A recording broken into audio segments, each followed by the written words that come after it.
सध्याच्या कीर्तनकारांना किंवा परमार्थात असलेल्या व्यक्तीला बरं का मी मत विचारलं याच्या पाठीमागच्या व्हिडिओमध्ये. विचारलेला प्रश्न असा होता की कोणत्याही पारमार्थिक व्यक्तीने मग ते कोणी असू द्या मानधन घ्यावं की न घ्यावं.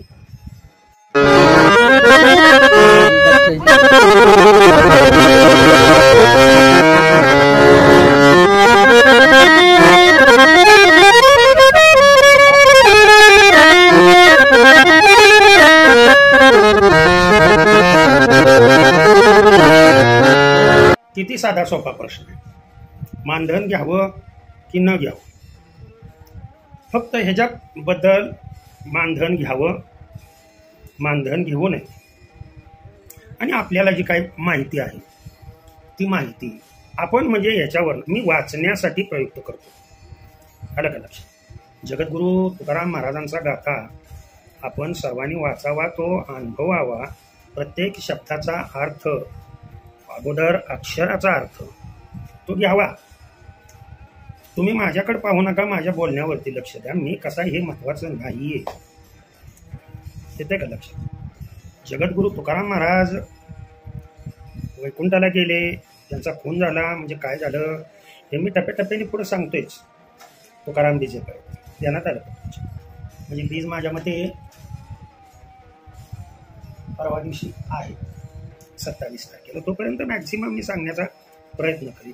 परंतु माझ्या मनातले जे जगद्गुरु तुकोबार आहे ते तुमच्या मनात आहेत का? ते प्रत्येक कीर्तनकाराच्या मनात आहेत का?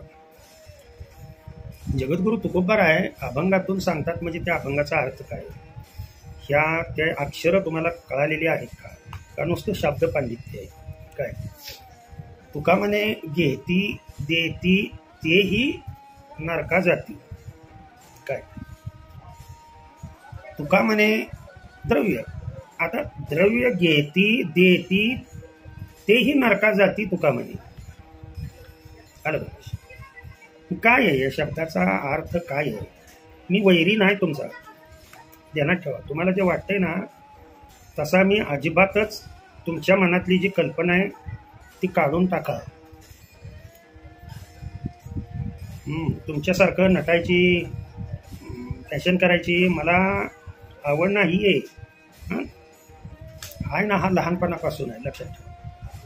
त्याच्यामुळं मी काय करतो याच्यापेक्षा मी कसा आहे याच्यापेक्षा मी काय विचारतोय ध्यानात आलं याच्यावरती लक्ष द्या आणि आपलं मत प्रयुक्त करायला शिका. पाठ करून कीर्तन करू नका, ध्यानात ठेवा. अनुभव तुम्ही अभंगात एकच शब्द अनुभवा. काय अनुभवला की माझे तुकोबार आहे तुमच्या अंगामध्ये संचारल्याशिवाय राहणार नाही. काय सत्य बोले माझी वाचा. तुम्ही कितीही वाईट जरी कमेंट्स केल्या तर मी कुठल्याही व्यक्तीला वाईट कमेंट्स केली नाही, मात्र जशाच तशी उत्तरं दिली. समोरच्याची भावना ओळखू, ध्यानात आलं. कारण एक गाल पुढे बऱ्याच जण दम देते, तुला तिथं येऊन दोपतील मारीन कुत्र्यासारखा, तुला गावातनं फिरू देणार नाही. त्या असल्या दमाला जर घाबरणारा असतो तर एवढ्या मुख्य विषयावर की जो विषय खरा आहे त्या विषयावर मी बोलणं चालू केलं असतं का.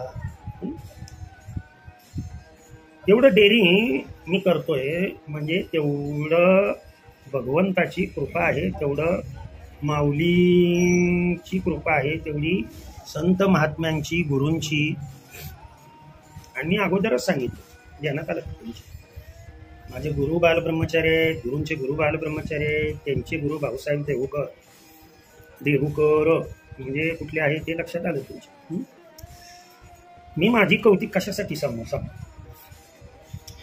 सिरसवडीचे शेकोबा दादा हे माझ्या आईचे गुरु आहेत, आलं लक्षात. आणि माझ्या वडिलांचे गुरु लक्षात ठेवा वास्कर महाराज, वास्कर पडावरील वास्कर महाराज. आता माझे वडील सेंच्युरी पूर्ण करून वारले, ध्यानात आलं तुमच्या. आणि आई बी आता सेंच्युरीच्या जवळ आहे. ती आणखीन आमच्याबरोबर भजनात बसलेली असते, भजन म्हणते. व्हिडिओ टाकले तिचे चॅनलवरती पहा म्हणजे लक्षात येईल तुमच्या. संप्रदाय नसा नसात गुरुतलेला आहे. आणि असाच प्रत्येकाच्या नसात नसात होतून काय आपली मुलं, आपलं घर, आपली संस्कृती, भारतीय संस्कृती ही अशीच व्हावी. घरात काय नसू द्या, त्यांना आलं पण समाधान असावं. काय नसलं तरी चालेल, ते समाधान असेल ना, तुम्ही इच्छा करायची सुद्धा आवश्यकता नाही, आपोआप तुम्हाला पुरवठा करणारा तो असतो. पैसे कमवण्यासाठी हे करतच नाही. असलेलं ज्ञान देऊन जे नवीन कीर्तनकार आहे त्यांनी मत मांडावं, त्यांचं स्पष्ट बोलणं. मी तुमच्या विरुद्ध नाही आहे हे पुन्हा एकदा सांगतो. मी कुठल्याही व्यक्तीच्या विरोधात नाही. मी खरं काय आहे ते सांगतोय, त्याची जाणीव करून देतोय. आता ते तुम्ही पडताळून पाहायची जबाबदारी तुमची. आणि जर ते खोटं निघालं काय, तर मी तुमच्या समोर येऊन उभा राहतो. त्यानं झालं सत्य बोले माझी वाचा, तर मत प्रयुक्त करायला शिका. व्हिडिओ बघितला 500 जणांनी, मत व्यक्त केला 11 जणांनी. किती दुर्दैव आहे बघा बघ. हां, म्हणजे बाकीच्यांनी जे आता त्यातले समजा 50% कीर्तनकार नाहीत, या भानगडीतच नाही. पण कमीत कमी 250 लोक तर कीर्तन, प्रवचन, गायन हे बघत असतील. मग आपण ज्या फील्डमध्ये त्या फील्डबद्दल जर आपण आपलं मत प्रयुक्त करू शकत नसेल, तर आपल्या भरवशावर जी तिचं घर सोडून आलेली त्या पत्नीबद्दल आपण काय मत व्यक्त करू शकतो. माझी पत्नी कशी आहे हे जर तुम्हाला बोलायला सांगितलं, तर तुम्ही माझा देव कसा आहे या विषयावरती बोलायला लावू. गपचीप बसणार का, बघत बसणार तुम्हाला. तुम्हाला वाटतं की मी पुन्हा वाईट बोलतो. मी वाईट नाही बोलत. मी तुमच्यामध्ये जागृत अवस्था आणण्याचा प्रयत्न करतोय. प्रत्येक व्यक्तीनं या बाबतीत जागृत राहिलं पाहिजे. तुमच्याहून मी काय भिन्न आहे का? एकत्रित राहायला शिका. नाहीतर जगद्गुरु तुकाराम महाराजांना तो जो त्रास झाला होता, तो त्रास तुम्हाला होणार. एकटं राहायला शिकू नका. आलं का लक्षात?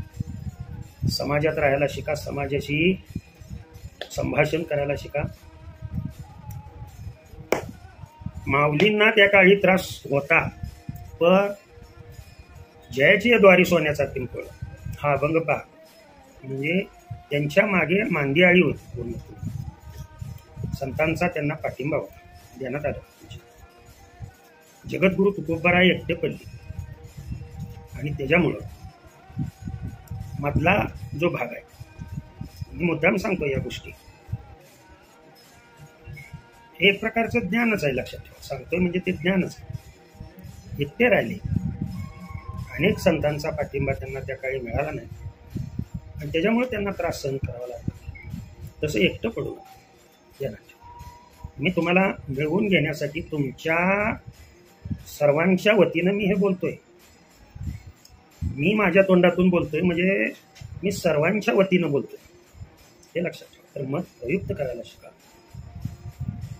वाईट वाटून घेऊ नका. अगदी सहज विचारतोय मी, सहजच उत्तरे द्यावी. आलं लक्षात तुमच्या? रामकृष्ण हरी, विठ्ठल केशव.